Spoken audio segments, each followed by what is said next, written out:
창세기 8장 9절 한 절이 되겠습니다. 세상의 발을 담그려 하지 마십시오. 그런 제목이 되겠습니다. 온 지면에 물이 있으므로 비둘기가 발붙일 곳을 찾지 못하고 방주로 돌아와 그에게로 오는지라 그가 손을 내밀어 방주한 자기에게로 받아들이고. 아멘. 자, 어떤 상황이 전개되고 있는지를 여러분들이 이제 충분히 알 수 있는 내용이 될 겁니다. 노아 홍수 후에 물이 빠지기를 시작하고 또 비둘기가 이제 물이 얼마나 줄어 있는지를 알기 위해서 날아가려는 그 장면들을 우리가 인색을 해보면 되겠습니다. 자, 노아는 지면에 물이 빠진 것을 확인해 보고 싶어 해서 비둘기를 방주에서 내보내는 장면입니다. 자, 어찌 보면 이 비둘기를 우리 성도들의 영혼이라 이렇게 한번 여러분들이 한번 생각해 봤으면 좋겠습니다. 이 영혼이 이리저리 멀리 다니며 안식할 곳이 어디에 있을까 찾아다니는 그 모습으로 한번 이 비둘기와 연결을 해봤으면 좋다는 겁니다. 비둘기가 발붙일 곳을 찾지 못했다고 있죠. 다시 방주로 돌아온 것처럼 영혼이 그리스도가 아닌 다른 곳에서 안식을 찾지 못한다는 사실을 여러분들이 생각해 봐야 한다는 겁니다. 비둘기가 오랫동안 자신이 발 붙일 곳을 찾으려고 하지만은 찾지 못했던 것처럼 그리스도인이 맞다라고 한다면 분명히 세상에서 만족함이 없다는 사실을 알게 될 거라는 겁니다. 영원한 소망이 되신 그리스도를 믿는 사람이 맞다라고 한다면 이 세상이 줄 수 있는 안식은 결코 존재하지 않는다. 이런 사실을 우리는 깨달아야 한다는 거예요. 오늘 본문 이 한 줄 안에서 비둘기가 보여주고 있는 이 상징을 통해서 우리의 모습이 보여져야 한다는 거예요. 내 모습이. 자, 그러면 무언가라도 찾아보려고 멀리 날아가려 하는 이 비둘기의 모습을 한번 상상해 보시기를 바랍니다. 홍수 심판이 있었을 때에 방주 안에 들어가 있을 이 비둘기가 보여질 겁니다. 방주 안에 들어가 있는 이 비둘기가 그 안에서 얼마나 안전하게 현실적인 삶이 펼쳐지고 있는 방주 안의 모습을 보여주고 있지요. 지면에 존재하던 이 다른 비둘기를 보십시오. 홍수가 터지면서 그들이 살기 위해 날갯짓을 하며 얼마 동안은 생존이 가능했겠지만 그 날갯짓이 어머니 여러분들 날짐승이 된다 할지라도 영원히 날갯짓은 할 수 없으리라는 것을 잘 알고 있습니다. 살아보려고 이제 하나님의 심판으로 말미암아 온 지면이 물에 다 잠겼을 때에 그래도 날갯짓을 하는 이 비둘기가 날짐승이 살아보려고 애를 쓰지만은 그러나 얼마 지나지 않아 이 지면에 있는 모든 들짐승, 날짐승 또 인간을 포함해서 모두가 멸망을 당했다는 사실. 그 방주 안에 이 비둘기를 보라는 거예요. 방주 안에 있는 이 비둘기는 자, 우리가 여러분들 6월했다라고 하는 이 6월절의 의미가 이 비둘기 안에 있다는 사실을 우리는 볼 수가 있죠. 방주 안에 들어가 있다. 이게 뭘 의미하는 겁니까? 운이 좋아서일까요? 자, 하나밖에 우리가 이해를 할 수 없는 것이 이 단어입니다. 선택되었다. 우리가 구원받았다라는 사실은요, 하나님의 예정하심에 의한 선택이 있다 이렇게 할 수도 있는데 방주 안에 들어간 이 비둘기가 안전하다는 사실과 부족함이 없다는 사실은 분명한 사실로 보여주는 거죠. 왜냐하면 방주 안으로부터 보호를 받을 수 있고 노아가 주는 일용할 양식을 공급을 받았기 때문일 겁니다. 자, 그러나 어느 정도 시간이 흐른 후에 비둘기가 날갯짓을 하면서 안전한 방주를 떠나 하늘을 날고 싶어 했다는 사실을 알 수가 있습니다. 날고 싶어 한다는 거, 날개 있는 날짐승이 하늘을 향해 날고 싶어 하는 것은 본능이다. 이렇게 할 수가 있습니다. 그러면 우리 영혼에 한번 빗대어서 생각을 해봤으면 좋겠습니다. 우리가 예수 그리스도를 믿고 하나님의 자녀가 되었다, 구원받았다, 이건 분명한 사실이지만은 그 이전에 우리들이 어떠한 상태에 있었다는 것을 모를 리는 없습니다. 이미 에베소 2장 1절에 선언하고 있지요. 그렇죠. 허물과 죄로 죽어 있던 우리들이라고 있습니다.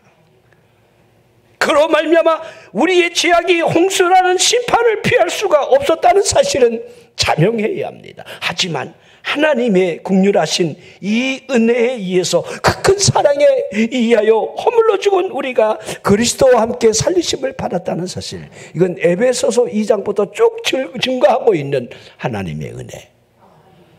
자, 속량받았다라고 하는 죄사함의 은혜가 오직 그의 피에 있었다는 사실을 전제해 놓고 하나님의 선물로 주어지는 선택적인 은혜.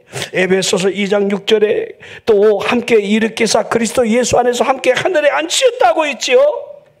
그러기에 2장 8절로 넘어오면 이것은 너에게서 난 것이 아니요 하나님의 선물이라, 이렇게 여러분 선언을 하고 있습니다. 자, 이제 구원받는 우리는 하나님이 새롭게 만드신 존재가 되는 것이요, 그리스도 예수 안에 우리들이 선한 일을 위하여 하나님의 지으심을 받은 존재로 살아가야 함을 설명해 가고 있습니다. 이게 에베소 2장 10절 말씀이에요. 우리는 그가 만드신 바라. 여러분, 우리가 재창조되었다는 사실, 거듭났다는 사실을 이렇게 표현하는 거죠. 허물과 죄로 죽었던 우리들을 살리신 하나님의 은혜에 의해서 그가 우리를 만드셨다고 있고 그리스도 예수 안에 선한 일을 위해 지음을 받았다. 에덴 동산에서 하나님이 자신의 형상을 닮은 인간을 만드시면서 하나님의 교제가 있기를 원했지만은 그들은 그 기회를, 선악과 열매를 따먹으면서 깨지 않았습니까? 그리고 여러분들, 하나님이 우리를 만드신 그 이유를 그분 안에 선한 일을 위해 지음받았다, 이렇게 설명을 하고 있는 겁니다.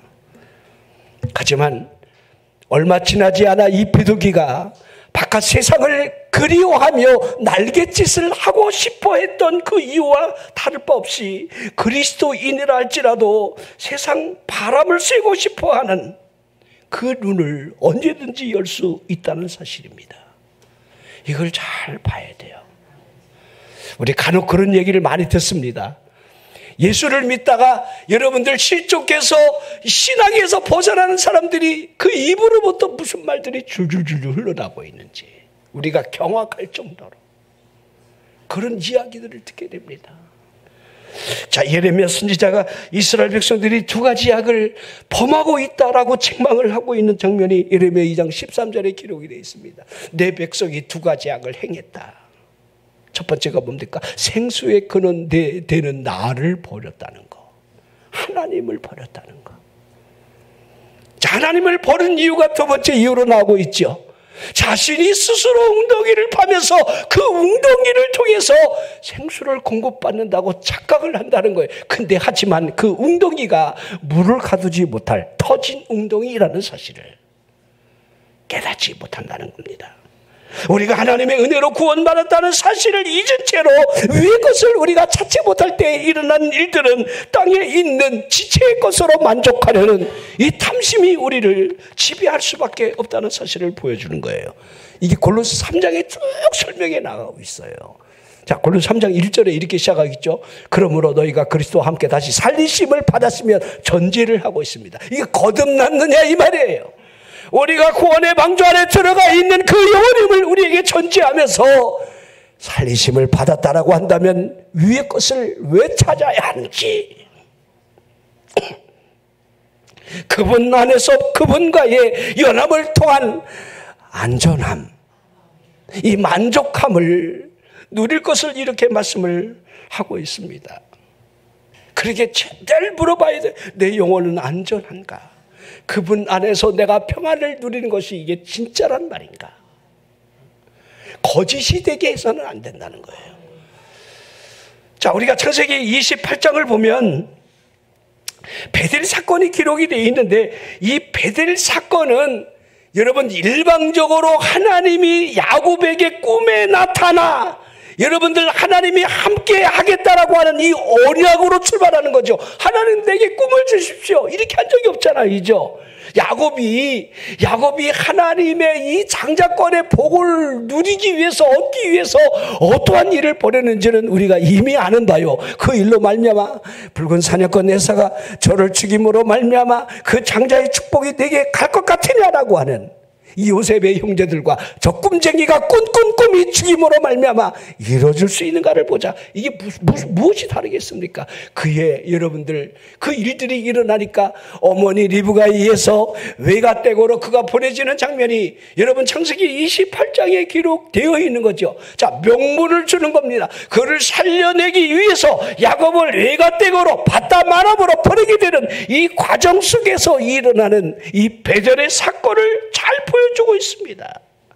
자, 그가 하나님이 계신 그 장소를 두려워하면서 뭐라고 고백하고 있습니까? 이곳이 하나님의 집이라고 하고 있고 하늘의 문이라고 소리를 쳤습니다. 그리고 그곳 이름을 베델, 하나님의 집, 이렇게 선언을 했습니다. 그리고 자기 스스로 소원 기도를 드리지요. 하나님이 나와 함께 계셔서 내가 가는 이 길에 나를 지키시고 먹을 떡과 입을 옷을 주시오. 내가 평안히 아버지 집으로 돌아가게 하신다면, 이게 창세기 28장 22절이죠. 내가 기둥으로 세운 이 돌이 하나님의 집이 될 것이다. 자신이 소원하고 있는 거예요. 그리고 10분의 1도 이때 나오는 거지요. 10의 1을 하나님께 드리겠습니다. 이렇게 선언을 했습니다. 그가 바담 아람으로 들어가 20여 년의 생활을 하면서 그가 먹을 떡, 입을 옷 한 벌만을 구했음에도 불구하고 하나님이 그에게 거부가 되게 하여 귀향길에 오르게 했지요. 외삼촌이 가만히 있을 리가 없습니다. 추격대를 조직하여 7일간 그의 뒤를 쫓았습니다. 왜 그렇게 했겠습니까? 그만 죽이면 내 딸들과 외손자들 다 데려갈 수 있었기 때문에 죽이려는 마음으로 이 심정의 칼을 가지고 그를 7일길을 뒤쫓았다 봐야 합니다. 그때 여러분 하나님이 전날 밤에 어떻게 개입하셨는지를 우리가 너무도 잘 알고 있습니다. 창세기 31장 42절에 야곱이 뭐라 하고 있습니까? 그 외삼촌을 향하여 우리 아버지 하나님 아브라함의 하나님 이삭의 경외하는 이가 나와 함께 계시지 아니하셨더라면 외삼촌께서 이제 나를 빈손으로 돌려보냈을 것이요. 자, 그러고도 남을 인간이죠. 에? 자기 조카를 공짜로 부려먹으려고 결혼식장에서 여러분들 자기 딸들을 바꾸치는 일을 7년간 또 공짜로 부려먹으려고, 그런 일이 실제로 일어나잖아요. 이죠? 그리고 자기 조카와 계약서를 쓸 때 10번씩이나 품삯을 이리 할까 저리 할까 이렇게 10번씩이나 바꿨던 인물이 라반입니다. 근데 하나님이 어떻게 하셨습니까? 하나님이 내 고난, 내 손의 수고를 보시고 하나님이 여기까지 나를 축복해 주셨고 어젯밤에 외삼촌을 책망하지 않았습니까? 하나님이. 여러분, 이 야곱과는 하나님이 함께 하시는 이 장면들로 쭉 이어져 가고 있는 거죠. 그의 아들 요셉으로 나가는 4대 족장을 보십시오. 요셉과 하나님이 함께 하셨어요. 참, 아브라함을 보십시오. 아브라함과 하나님이 함께 하셨어요. 이삭을 보십시오. 이삭은 예수 그리스도의 모형이에요. 자신의 몸을 제단에 뉘어 하나님의 제물로 바쳐지고자 할 때에 순순히 순응하는, 여러분 골고다 언덕의 예수 그리스도를 여러분들 그대로 보여주고 있는 장면을 우리는 연상할 수가 있는 거예요. 그러면서 하나님이 야곱에게 보여주는 장면이 창세기 32장에 딱 이렇게 하나님의 군대 마하나임으로 보여주는 거예요. 연이어서 외삼촌을 전날 밤에 주리를 드셨고, 그리고 400여 명을 거느리고 여러분 붉은 사냥꾼 에서 쌍둥이 형이 그를 자신을 죽이러 오고 있는 이 두려움 앞에 하나님이 그 사이에서 딱 하나를 보여주는 거예요. 마하나임이에요. 여러분과 저는요, 우리가 인생을 살아가면서 수없는 이 고난들이 우리를 앞뒤로 에워쌀 때가 있어요. 도저히 이 문제도 해결할 수 없고 저 문제도 풀려나갈 것 같지 않은 두려움이, 그때 하나님이 우리에게 성령을 통하여 말씀하고 있지 않습니까? 하나님의 군대를 보여주며 내가 너와 함께하고 있다. 군대입니다. 400명의 군대가 무슨 여러분 의미가 있겠습니까? 하나님의 군대가 함께하는데 도단성을 포위하고 있는 아람 군대가 그렇게 많다 할지라도 그 군대 뒤를 포위하고 있는 하늘의 불멸보가 더 많다는 사실을 눈을 열어 볼 수 있느냐? 우리는 현실적으로 현실을 바라보며 낙심이라고 하는 여러분들 믿음이 우리를 연약하게 만들 때가 많습니다. 하나님이 기뻐하지 않은 행위를 너무 우리가 이성적으로 계산을 한다는 겁니다. 그리고 그 형의 마음을 누가 녹이는 겁니까? 물론 분이엘 하나님을 배우는 장면이 여러분 핵심이 되겠지만은 야곱이 환도뼈가 부러지기까지 하나님 앞에 내게 함께 해달라, 내게 복을 구하는 그 장면에서도 우리가 찾아볼 수 있겠지만은 하나님이 에서의 마음을 녹게 하셨다는 사실은 분명한 사실로 우리는 알 수가 있습니다. 에서가 세일로 돌아갔을 때에 야곱이 숫곳에 이르렀고 자신을 위한 집을 지으며 가축을 위하여 우리가를 짓고 머물러 있다가 그곳이 간 곳이 베델이 아니었음을 우리는 잘 알고 있지요. 가나안 땅의 세겜 땅이었음을. 자, 그 성읍 앞에 장막을 치고 세겜의 아버지 하몰의 아들들에게 돌을 지불하고 그 땅을 샀습니다. 그리고 그곳 이름을 여러분 제단을 쌓아놓고 엘렐로헤 이스라엘, 엘렐로헤 이스라엘, 하나님, 하나님이에요. 이스라엘의 하나님. 여러분 베델이 아닌 여러분 이 세겜에서 장막을 치고 이곳에 이스라엘의 하나님이 거하시기를 그가 여러분 제단을 쌓았다는 사실을 볼 수가 있습니다. 자, 하지만 하나님이 원하시는 제단이 세겜이 아닙니다. 베델입니다. 간혹 많은 사람들이 자신이 쌓고 싶은 제단에다가 여러분들 자신이 하고자 하는 일들을 하지만 하나님이 기뻐하지 않는 경우가 너무도 많다는 사실을 모르고 있습니다. 세겜 그 땅에서 그의 야곱의 딸 하나가 디나가 세겜 족장의 아들에게 욕배임을 당하고 그 일로 말미암아 디나의 오라비가 되는 시몬 레위가 각기 칼을 차고 몰래 그 성을 기습하여 모든 남자를 죽이고 디나는 이 세겜의 집에서 데리고 나왔을 때에 야곱의 아들 또한 그 시체가 있는 성읍으로 들어가 모든 노력을 다했습니다. 그 명분이 무엇입니까? 자신의 누이를 더럽혔다. 명분을 가지고 할례를 전제 삼아 그들이 3일 안에 기로하는 그 남자들을, 무기력한 남자들을 칼로서 다 보복을 한 거예요. 자, 여러분들 야곱이 12아들을 축복하면서 유다에게 홀이 넘어가는 이 장면이, 유다는 네 번째 아들이죠.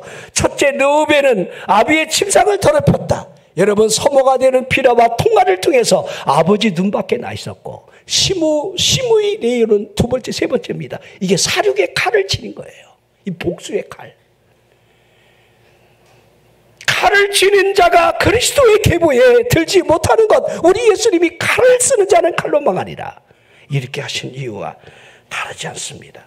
그들이 양과 소와 나귀와 그 성읍에 있는 모든 들에 있는 재물을 빼앗았고 자녀나 아내들을 사로잡아 모든 물건을 노략질해 갔다는 거 그대로 표현됐어요. 아, 그래도 참 양심은 있는 것 같은데 그 두렵지 않았을까요? 저 남편은 다 죽였는데 그 자식과 여러분들 아내까지 여자들 다 끌고 갔다는 거. 지금은 연약하지만 그들이 모르겠습니까? 크면 나 이거 이해가 안 돼요. 그 하나님이 여러분들 가나안 땅 전쟁을 할 때 보면요, 남녀 노유 할 것 없이 죄악을 제거하라 그래요. 다 죽이라는 거예요. 하나님 무자비합니까? 하나님이? 여러분, 이 일로 말미암아 야곱이 얼마나 두려워했는지를 너무도 잘 알 수가 있습니다.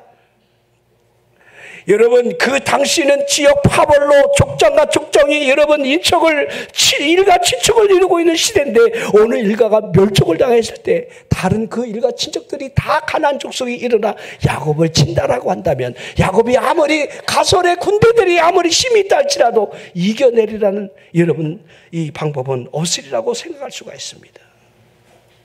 얼마나 두렵겠습니까? 이 일로 우리가 망하게 되었다. 그때 하나님이 뭘 하셨습니까?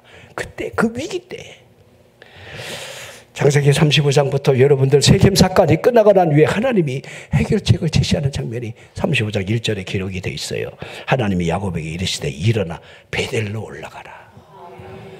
따라서요. 일어나 베델로 올라가라. 이게 뭘 의미합니까? 우리가 위기를 만났을 때, 내 방법대로 살다가 여러분들 큰 공경에 빠졌을 때에, 앞뒤가 여러분 캄캄하며 보이지 않는 난감함이 우리를 여러분들 이끌어 가고 있을 때, 우리들이 눈을 열어 할 수 있는 단 하나의 방법은 베델이라는 겁니다. 하나님이 베델로 올라가라, 거기에서 제단을 쌓으라 하는 겁니다.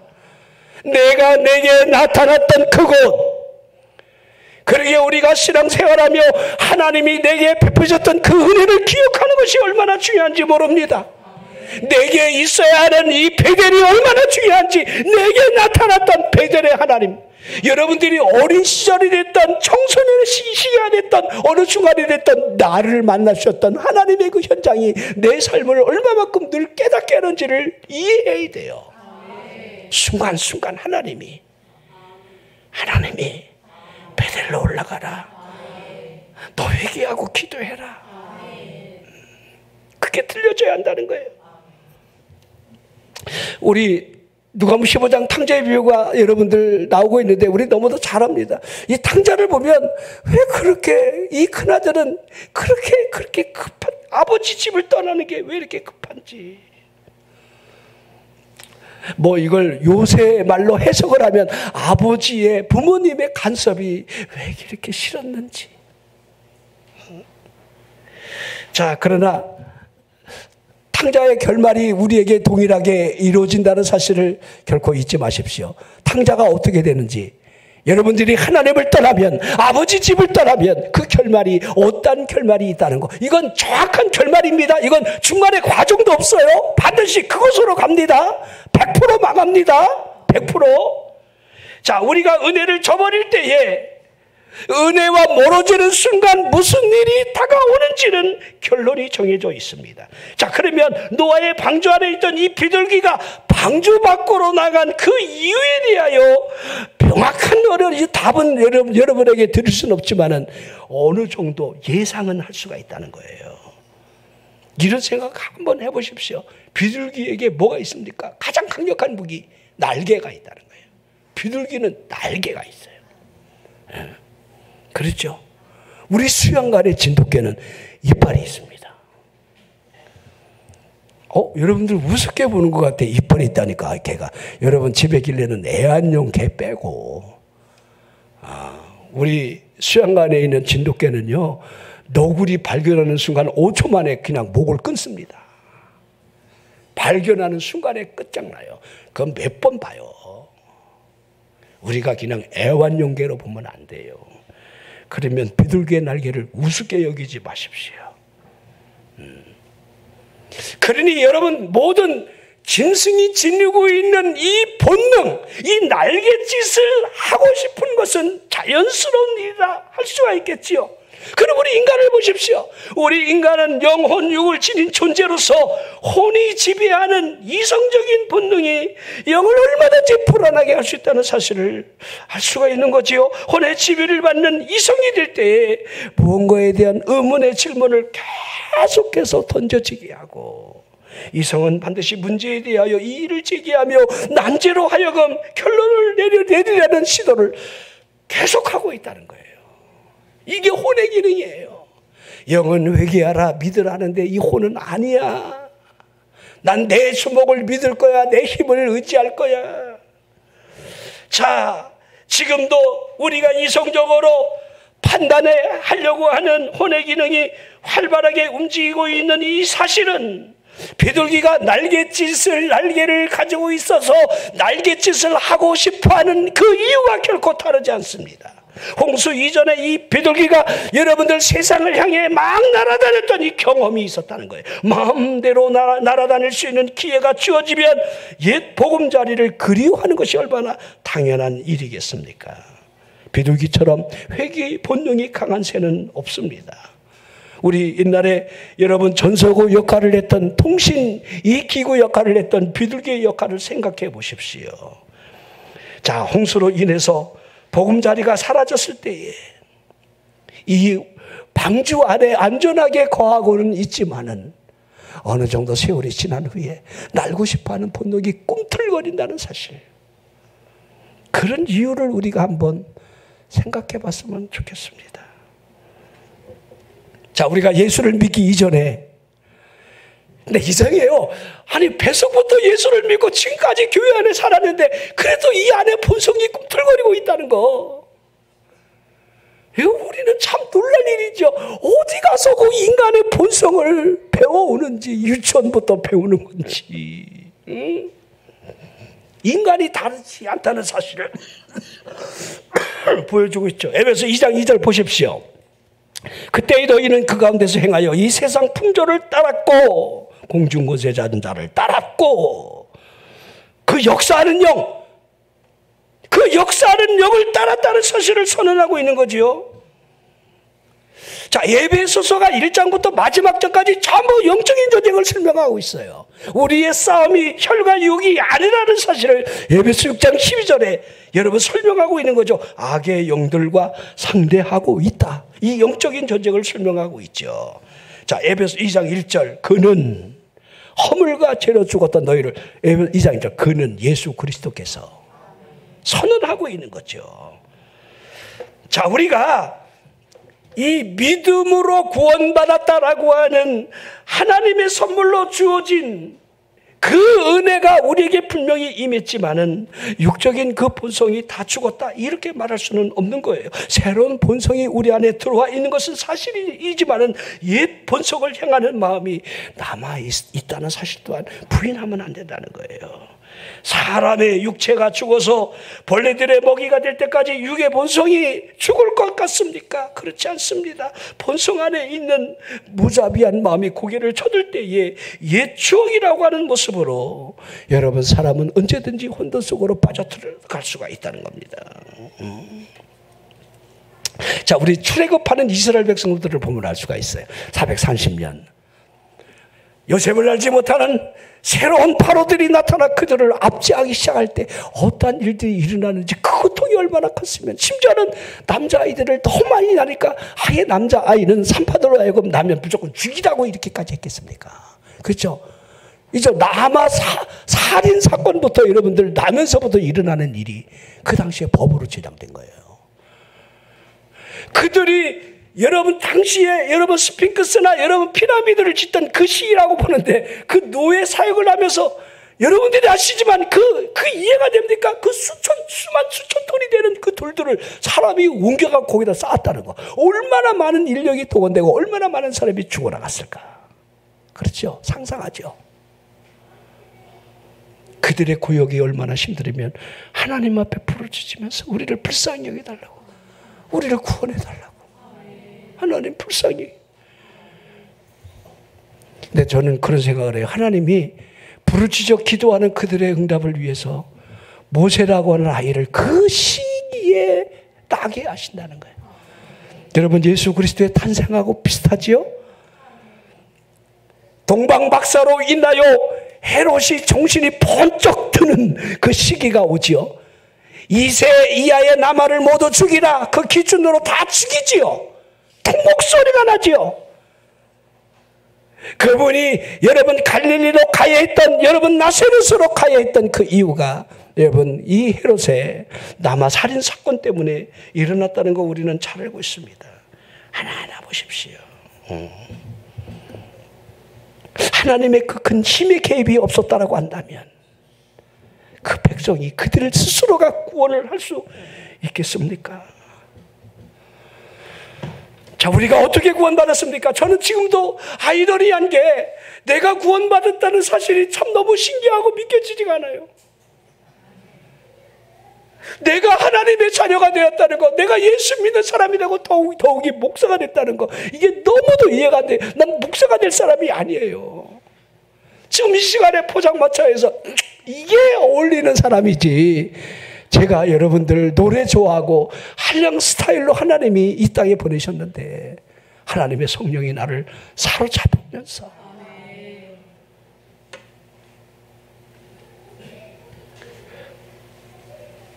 여러분, 그 누군가가 구원받기 위해서 어떠한 힘의 갭이 있고 그 사람이 어떠한 고난을 겪어야 하는지는 우리가 잘 이해를 하지 못할 때가 많아요. 나는 내가 구원받고 하나님의 종이 되기 위해서 우리 부모들이 어떤 일을 겪어야 되고 어떤 일이 일어나는지를 잘 알고 있습니다. 예수님께서 바알세볼의 논쟁으로부터 힘의 개입이 무엇인지를 분명하게 말씀하신 사건을 빈집의 위험, 그렇게 예를 드셨습니다. 어떤 사람에게 있던 귀신이 갑자기 나간 것으로부터 빈집이 얼마나 위험한지를, 귀신이 그 사람에게 낳은 이유가 무엇입니까? 힘의 개입. 그 다음이 얼마나 중요한지를 우리에게 보여주고 있는 거죠. 이 약한 세대에 일어날 일들이 우리에게 지금 적용되고 있습니다. 8배나 더 위험한, 저보다도 악한 귀신 7을 더 데리고 들어와 그 집을 곤경에 빠뜨리는 영적인 곤고함의 시기가 올 수 있다는 사실을 주님이 설명하고 있는 거지요. 물이 없는 심령, 지금 세대를 보십시오. 하나님의 말씀이 없는 심령이 여러분 신앙생활한다, 이렇게 여러분들 하고 있는 겁니다. 물이 없는 심령처럼 위험한 것은 없습니다. 이스라엘 백성들을 보십시오. 하나님의 말씀을 망각하는 물이 없는 심령과 다르지 않았습니다. 노예로 살면서 고기 가마 곁에 있었던 추억이 그들을 얼마나 괴롭혔습니까? 속박에 집어서 먹었던 파, 마늘, 오이, 부추, 이것이 뭐가 그렇게 대단하다고.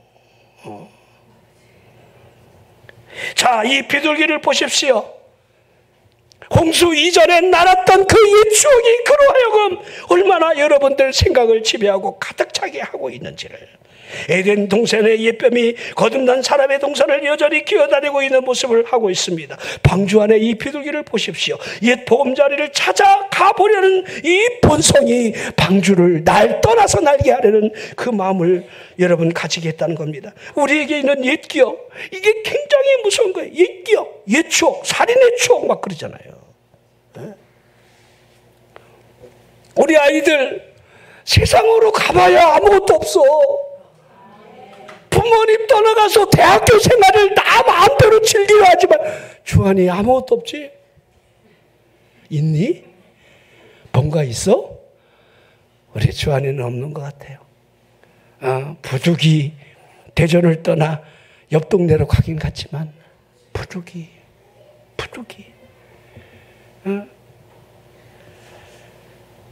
자, 그러면 노아가 비둘기를 방주에서 내보낸 이유를 생각해 보십시오. 노아가 비둘기를 보낸 것은 물이 빠진 곳에 유물을 알기 위해서 보낸 거죠. 홍수로 말미암아 이 비둘기가 황폐해진 지면 위를 날아다니며 그가 무엇을 받겠습니까? 방주 외에는 발 붙일 곳이 없다는 사실을 이 비둘기는 분명히 봤을 겁니다. 자, 본문에 읽었지요. 온 지면에 물이 있으므로 비둘기가 발 붙일 곳을 찾지 못하고 그렇게 하고 있습니다. 여러분이 그리스도인이 맞다라고 한다면, 거듭난 사람이 맞다라고 한다면, 하나님의 자녀로 구원받은 것이 맞다라고 한다면 우리가 세상에 나가서 발 붙일 곳을 찾으려 한다 할지라도 찾지 못해야 한다는 사실을 그대로 보여주고 있습니다. 비둘기가 왜 찾지 못했을까? 강한 날개가 없었기 때문이라고 말하지 마십시오. 비둘기는 날개가 강합니다. 그리고 재빠릅니다. 비둘기는 까마귀보다 훨씬 더 멀리 오래 날 수가 있습니다. 그리스도인을 보십시오. 그리스도인은 얼마든지 마음에 원하기만 하면 세상 쾌락 속으로 뛰어들어갈 수가 있어요. 마음만 먹으면 얼마든지 그리스도를 버리고 세상 안으로 갈 수가 있어요. 마음을 안 먹어서 그렇지. 마음을 먹은 사람들이 얼마나 많습니까? 세상 속으로 들어갈 능력이 그리스도 안에, 그리스도인 안에 없다, 이렇게 말하는 것이 아닙니다. 원하기만 한다면 모든 종류의 쾌락을 즐길 수 있는 주인공이 될 수가 있습니다. 그리스도인이라 할지라도 감각적인 쾌락의 물결 속으로 뛰어들어가는 일이 어렵기 때문이라 이렇게 말하지 못한다는 겁니다. 안 하는 거지요. 못하는 게 아닙니다. 그리스도인은 할 수만 있지만 안 하는 거지요. 세상에 발을 담그고 세상이 주는 기쁨이 참된 것이 아님을 알고 있기 때문에 이걸 하는 자가 중요해요. 이걸. 근데 이게 굉장히 어려워요. 두들겨 맞지 않으면. 우리 유병철 집사님도 이 기도하는 거 보면 원고도 없이 얼마나 기도를 잘합니까? 기도 훈련이 돼 있는 거야. 기도 훈련은. 근데 아직까지 세상과 결별하는 훈련을 아직 못한 거예요. 무슨 말인지 여러분 나도 이해를 못하겠지만 여러분 내가 그리스도인으로서 기도하는 것조차도 여러분들 훈련이 되지 않으면 안 돼요. 세상과 결별할 수 있는 이 훈련이 안 돼 있다라고 한다면 언제든지 얼마든지 그리스도인이라 할지라도 여러분 세상에 발을 담글 수가 있다는 사실을 보여주고 있습니다. 자, 그러면 비둘기가 발붙일 것을 찾지 못했다. 딱 이유는 하나입니다. 자, 그 이유가 너무 분명합니다. 따라해보세요. 비둘기는 까마귀가 아니다. 아멘. 딱 이유는 하나예요. 까마귀와 비둘기는 전혀 다릅니다. 본성이 다릅니다. 우리 그리스도인이 맞다라고 한다면 그런즉 누구든지 그리스도 안에 있으면 새로운 피조물이라. 보라, 이전 것은 지나갔으니 새 것이 되지 않았느냐. 새 것 된 우리들이 옛 본성을 쫓지 말아야 될 이유들을 거듭난 그리스도인, 그리스도 안에 있는 하나님과 동행하는 사람의 모습을 설명을 하고 있죠. 골로새 3장 3절을 보십시오. 이는 너희가 죽었고 너희 생명이 그리스도와 함께 하나님 안에 감추어져 있음을. 우리가 죽었습니까? 우리 옛 생명이 죽었다 여러분들은 인식하고 있습니까? 진정한 우리의 생명이 그리스도와 함께 하나님 안에 감추어져 있다는 사실을 우리는 얼마나 알고 있습니까? 그러기에 비둘기가 다시 돌아왔다는 사실에서 우리가 알 수 있는 것, 단 분명한 사실로 여러분들 우리가 체험적으로 늘 느껴야 돼요. 세상에서 발 붙일 곳이 없음을 알아야 되고, 그곳에는 여러분 안전이 없다는 거, 기쁨이 없다는 거, 그리스도 안에만, 오직 방주 안에만. 자, 방주 밖으로 날라서 지면 위를 날던 이 비둘기가 여러분들 아주 비참한 상태로 방주 이 앞까지 허겁지겁 겨우 들어올 때에 노아가 손을 내밀어 방주 안으로 들이는 이 장면이 마지막 클라이막스예요. 둘째 아들을 기다리는 아버지의 마음. 행과가 먼데도 내 아들이 돌아오는 저 모습을 맨발로 쫓아가서 맞아들이는, 죽었던 내 아들이 살아 돌아왔음을 보여주는 그 장면이 우리에게도 지금 일어나고 있습니다. 여러분들이 방주 안에만 난 구원받았어, 나는 홍수로부터 벗어났어, 난 안전해, 여기로부터 언제든지 여러분들이 세상을 볼 수 있는 눈이 열리는 시기가 올 수 있다는 거, 이걸 여러분들이 얼마나 경계해야 되는지, 얼마나 조심해야 되는지. 그러나 그곳에는 발붙일 곳이 없다는 사실을 오직 그리스도 안에, 너희가 내 안에 거하고 내 말이 너희 안에 거하면 무엇이든지 원하는 대로 구하라. 그리하면 이루리라. 너희가 내 안에 거하고 포도나무와 가지 비유를 통해서 그분과의 연합을 주님이 뭐라 하셨는지를, 우리가 살아가는 이 세상은 여러분들 우리에게 이 혼의 기능이 자꾸 그곳에서 안전함을 찾고 만족함을 찾고 여러분을 차려고 하지만 그곳에는 결코 만족이 없다는 사실. 여러분 예배놀이가 즐겁습니까? 기도라는 여러분 기도의 삶이 여러분의 영혼을 안전하게 하고 행복하게 만들어주고 있습니까? 아니면 세상 어떤 것들이 여러분들을 이끌어가고 만족을 주고 있습니까? 거기에는 만족이 없습니다. 거기에는 그리스도 안에서만 새로움이 있고 만족이 있다는 거, 예배놀이가 가장 좋다는 거, 기도 생활이 가장 행복하다는 거, 하나님 앞에 나가는 행위보다 축복이 없다는 거. 이 은혜로 사시기를 주의 이름으로 축원합니다.